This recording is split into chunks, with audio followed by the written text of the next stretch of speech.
perpetrating these acts suffered themselves in the camps in Germany, why is it that they are doing this sort of thing to Palestinians who had nothing whatsoever to do with the Holocaust? The Holocaust, the worst thing, probably the worst event in the history of humanity. No question about that.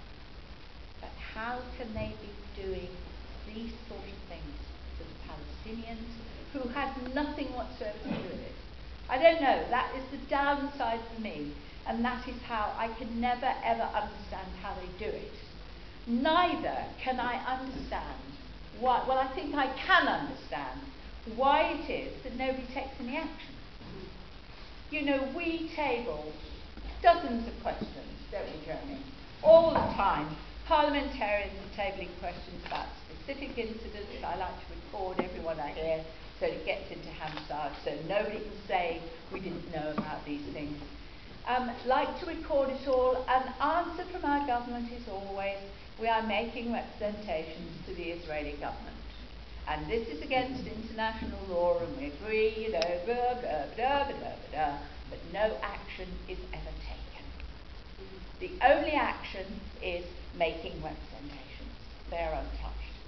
So this, in conclusion, I'll lead on to why it is I get into so much trouble personally. It's because I have tried to question why it is nobody does a damn thing to help the Palestinians, why the Israelis are allowed to get away with it. And I think that it is not just Holocaust guilt, it's not just America's fault, it's because of the strength of the Israeli lobby in this country and all over Europe. Now that is when you get into big trouble, because that is when they start accusing you of anti-Semitism.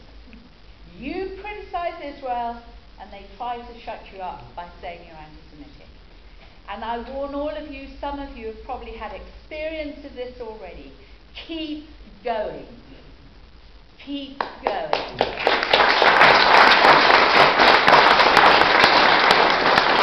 We must keep going. Is there anyone here tonight who doesn't know about all these things that are happening in Palestine? Is there anyone? You're talking rubbish. Give me one example. One example of somebody who's criticised Israel and been said they're anti-Semitic. One example. You never can you? Look, we know you love to come to our meetings. We know you love to come to our meetings. Maybe you want to give me one example. I can give you plenty of examples. Who is criticised Israel? Jonathan, can you come to order, please? Please. Order. Jenny is speaking. When Jenny is concluded, there will be time for questions. Anyone interrupting will not get called to ask a question. Jenny, go on. I'm about to conclude anyway. What I am saying to you is that you must keep trying. You must actually face this problem and say, why do you always give the excuse by accusing us of anti-Semitism? Why do you not do something that is being done in your name by the Israeli government? It is doing far more damage than anyone who criticises the lobby. What the Israeli government is doing is damaging Jewish people all over Europe because they are being associated with it. And time is getting short for Israel. Time is getting short. They are losing friends all over the Middle East with the Arab Spring. They are soon going to be surrounded by people who are not sympathetic to their cause. And we hear this wherever we go from other foreign governments in the Middle East. Time is short. They've lost Turkey, they've lost Egypt. You know, there is trouble for Israel if they don't start realizing that the Palestinian question has to be solved. And it has to be solved fairly, and the Palestinians have to have not just a viable state, but a secure state, like Israel is always asking for.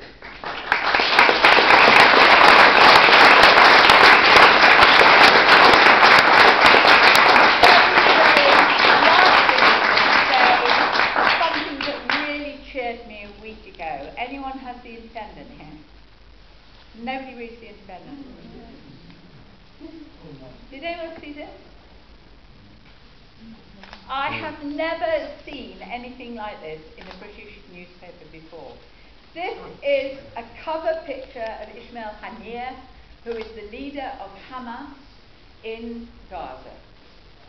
Many of us parliamentarians have met him and talked with him. He is the leader of what our government regards as a terrorist organisation. And I have never, ever before, which gives me great hope, seen in a British newspaper a 4-page article of a live interview given by Ismail Haniyeh in Gaza to this journalist, accompanied by pictures. Now, if that doesn't cheer you up, I don't know what will. That has to put fire in your bellies to go out there and challenge the Israel lobby and bring to the attention of everybody you can what is going on in Gaza and the occupied territories, and also never forgetting the plight of the refugees. The peace of the world, the future for our grandchildren actually depends on it, and it's up to you to do something about it.